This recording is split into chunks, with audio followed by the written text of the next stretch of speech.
Hello friends, welcome to Vidhi's cooking. મેંગોની season હોય અને કાચી કેરીની આપણી ચટણી ના બને એવું બને નહીં.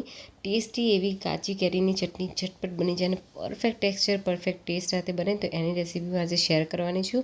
આ રેસીપી જરૂરથી ટ્રાય કરજો. એકવાર બનાવશો તો મોઢામાં ટેસ્ટ રહી જશે. એવી ટેસ્ટી એવી આપણી ચટણી બને છે, તો રેસીપી જરૂરથી ટ્રાય કરજો.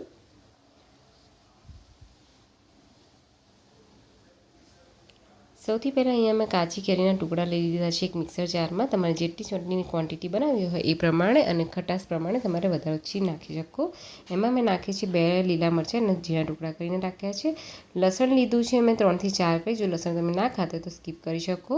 પુદીનાના પાન લીધા છે, કોથમીર લીધી છે અને આમાં કોથમીર પુદીનાનું પાન પણ તમે તમારા પ્રમાણ વધારે ઓછું કરી શકો છો.